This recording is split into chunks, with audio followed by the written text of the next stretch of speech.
Hello everybody, and thank you for joining us once again for this series of videos we're producing to celebrate Black History Month. Today we're really excited to have with us MIcheal Outlaw, the community liaison for the city of Erie and a proud alum of Erie's public schools.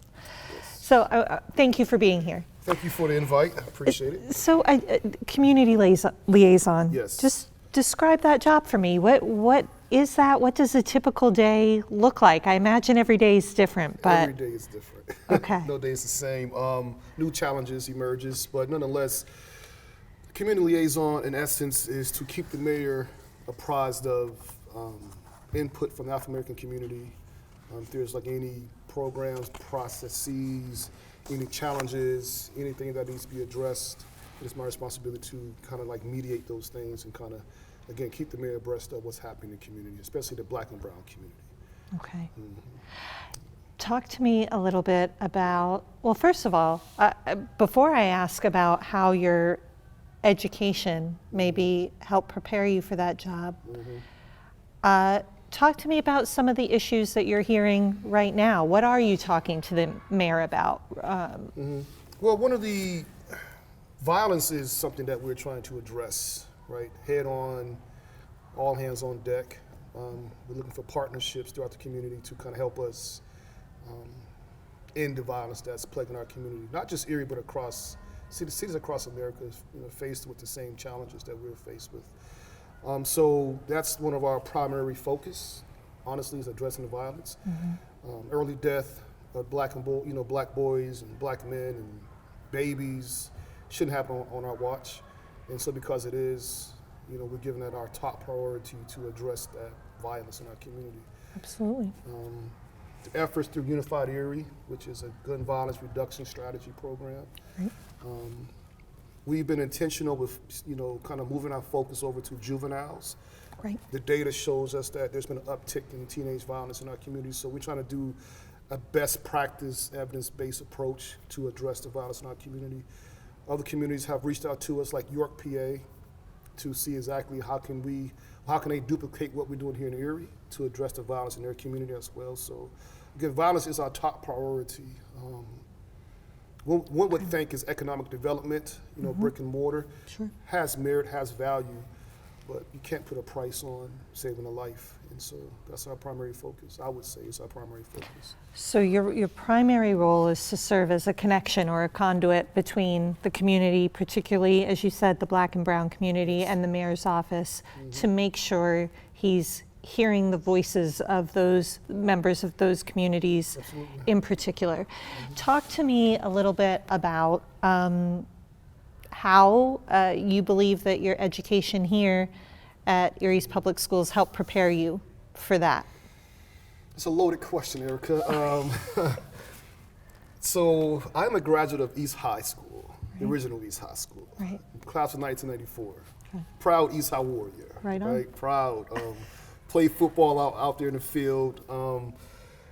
Going to East High School, the experiences is what you can never take away from alums. It was the experiences reflect the challenges that we see play out in the community right now.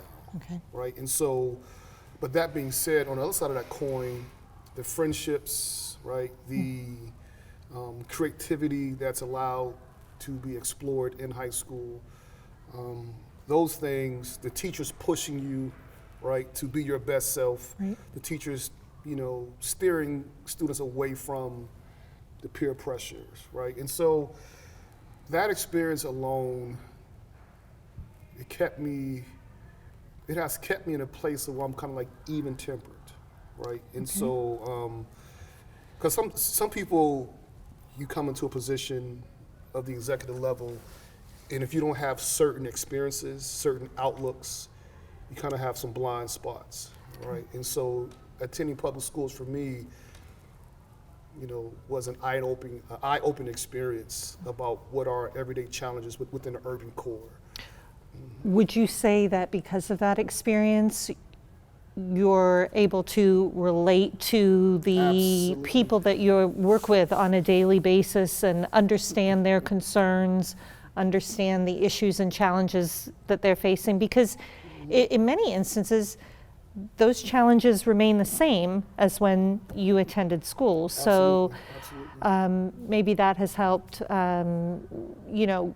give you a platform to relate to these people and better relay their concerns and issues. Yes. So like you said, so it's the reason why things are still the same, the challenges, is because it's the system. Right? Okay. The system doesn't change. It's and that's why DEI and what you all are doing at Erie Public Schools is so important, because Diversity, equity, and inclusion, yes, right? Yes. Okay. Because so the system is designed to function the way the system designed, right? And so the outputs or outcomes that we are witnessing is because the system needs more policies, projects, and programs to address the needs of these outcomes. And so, are there similar challenges in my day? Absolutely. For example, teenage pregnancy. Sure. Right. Like we spoke earlier. The death of black boys and black men. Right. Same experience I experienced growing up in urban core. Right. So nonetheless, having that experience, having that front row seat through lived experiences, Right. and having the Here's one thing that I love about my experience at East High School, is the cultural embrace, right? It was the culture is so diverse. East High was like a melting pot, right? And so having that experience at an early age, kind of again is actually overqualified me for my current position within the mayor's administration. But nonetheless, proud to sit here today and speak about, my pathway forward, within the mayor's administration through the Erie Public School system.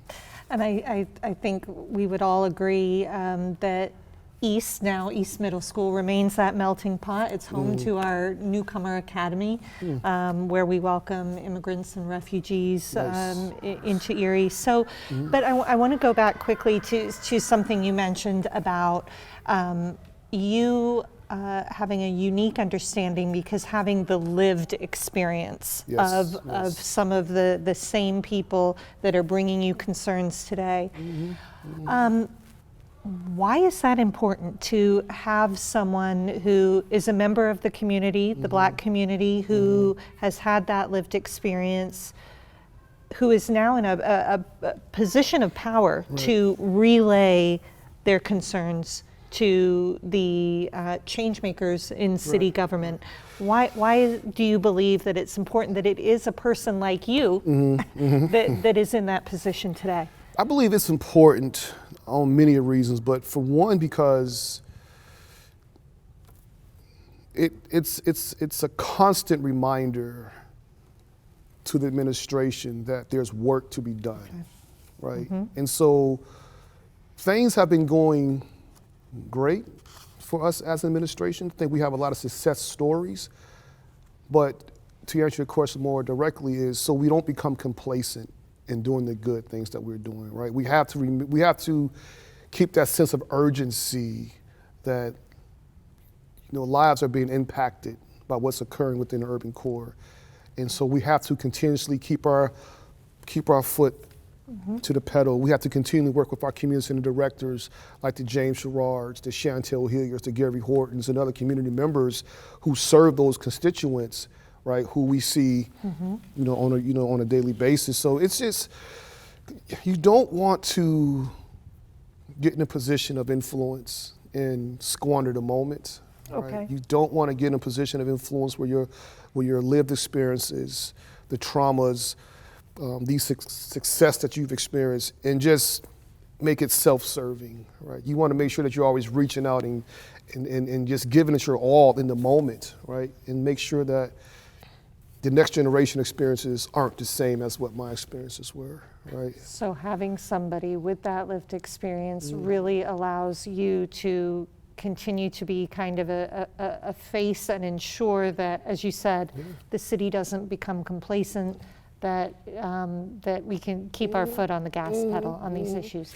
Yeah, absolutely. I mean, a lot of students who attend the public schools, they come from similar experiences, right? I guarantee you, if you did a poll, you would see that some of these students, their parents are either incarcerated, been released from prison, or lost loved ones, or went to college like myself and bettered themselves, right? So it's like it's a very unique dynamic that these students bring to the table, and again, having someone who understands that, right, and having someone who wants to again make sure that their lived experience aren't the same, it's critical in this capacity that I operate in.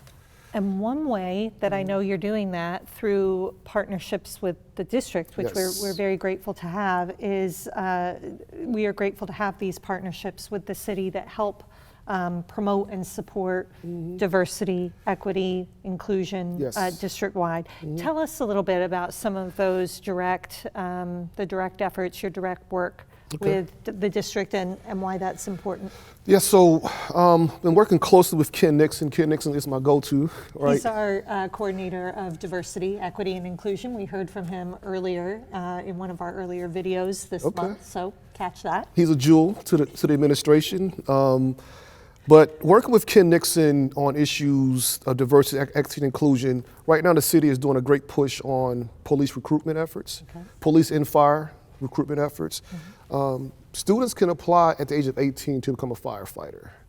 And so diversity is something that we're trying to tout, promote within the Erie Fire Department. And so having that direct partnership with the Erie Public Schools gives us a captive audience who we can speak directly to and let them know about the application process, what it all entails, and how they can apply for these career-sustaining opportunities. Something else that we're doing is the Strengthening Police and Community Partnership, which is the Trust Building Series, which has just yielded so many positive, heart-wrenching conversation, but eye-opening to hear directly from these students. Because we go back to the drawing board. So, okay, what can we do differently, right? Again, so oftentimes across America, not just Erie, but across America and other cities, you see that the breach of trust between the law enforcement and the community of color is severed, right? Sure. And so but Erie, we're kind of unique because we are a small community, but we're working together with the Erie Public Schools to address that breach of trust, hence the Trust Building Series. And how do we forge that relationship? How do we dispel those misnomers? How do we infuse into the dialogue that at the end of the day, we're all humans who want the same thing, right? But how do we get to that place? And we found that through conversations, right? Effective listening is how we've been able to really improve those dynamics. And so, that's With the ultimate payoff, hopefully being reduced violence, a feeling of more living in a secure, safe community where you can trust your law enforcement officers. Because like when I was growing up, I grew up on Woodlawn. We didn't speak to the police, right? We saw law enforcement turn the other cheek. There was no conversation. You couldn't be seen. Us being associated with law enforcement, right? And so, but we realized that doesn't get us nowhere, right? Cases don't get solved when there's not communication between law enforcement and the community. The trust doesn't get built. That sense of partnership doesn't forge if we don't have these important, serious conversations. And so we've been able to, again, not to be redundant, but we've been able to see great improvements in having these dialogues. So talk to me a little bit about what questions or what kind of dialogue those conversations would include. What kind of questions are you asking, or what are you trying to better understand from the students that are involved? So I would say the one question that we ask the students is, what does it take to improve police and community relationships? Okay. What's the one thing you want to see in place that would make you feel as though you're valued, right? And so that's the genesis of our conversations. And you'll be amazed, these kids are light years ahead of me when I was going to school. Is that right? Oh my Lord, these kids are they understand so much more. I don't know if it's because of social media, but they are so in tune to the issues of civic and community engagement that is very, very impressive. And I'll tell you something else about these kids, these students. One of the conversation that gets them all fired up is, how does music, hip hop, Right. country, you name it, Western, whatever case may be, how does that influence or impact your outlook on police in the community? Wow. Right? And the kids are so in tune to understand the difference between separating from what they're hearing versus their reality. But that conversation gets them all fired up, and you'll be amazed of the responses that we've heard from these students. But nonetheless, it's been a great informative conversation. So we know the benefits of ensuring that we have diverse, equitable, and inclusive classrooms for our students and workspaces for our staff members. Yes. Why is it important that those kind of benefits extend to the community at large? From your point of view, why should the general public be invested in what we're doing in the district to promote diversity, equity, and inclusion? The simplistic answer would be it's the right thing to do, but in our line of work, our approach is from an economic standpoint, right? Research shows, best practices, data-driven research, it shows that when institutions, organizations, for-profit, nonprofit, private sector, you name it, when they're more diverse and inclusive in their staff, leadership, budgeting processes, the organization strives, right? And so from an economical standpoint, DEI moves the needle for more longevity. And companies that aren't, or institutions, organizations, again, who are not DEI focused, they don't have sustainability, right? And so, again, just from a human vantage point, you want to be inclusive, but I've learned in my process that when you speak economics, when you show the benefits, the financial gains, people are more prone to give more attention to the subject at hand. And so our experience has been within this administration, and hats off to Mayor Schimber and his leadership. His cabinet is diverse. Right. We have a new American liaison, Nikan Carper-Starry. We have myself, and we bring those different dynamics to the table, to the forefront constantly. So we've seen why that's important to this administration. People feel more valued, right? And where you feel valued at, you want to remain, right? And that's why diversity, equity, and inclusion is so critical, because people want to feel valued. People want to feel like their voice is being heard, right? And that this place is my home, right? And so you want to, plant your roots, and you want to make this experience, this lived experience in Erie, one that's, positive and uplifting, and yeah. And that starts with our youngest kids, with what we're doing here in classrooms. Yes. Yeah. So, and we'll end on this note. As a alum of Erie's Public Schools, who's found great success after graduation, what's your message to those students, to the Black and brown students who are growing up today in our schools? What do you want to tell them? Wow, another great loaded question. I would tell these students to don't stop dreaming, right? To think outside the box, right? Don't allow other people lived experiences to shape their narrative and become their language, right? Be able to think for yourself, right? Be a critical thinker. Instill discipline to be successful. And if you fall down, you get back up.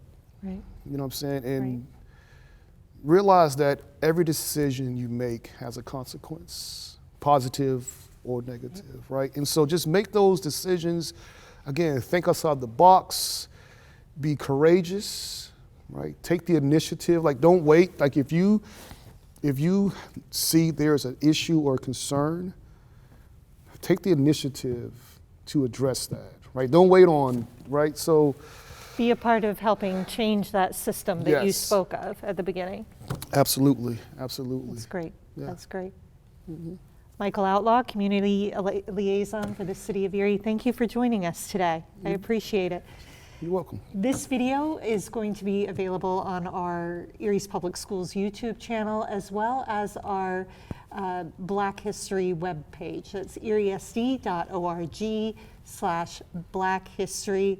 On that page, you'll find a lot of really great profiles of some trailblazing educators who have helped build our district into what it is today, as well as examples of the work that our students are producing throughout the month in their classrooms. Thank you.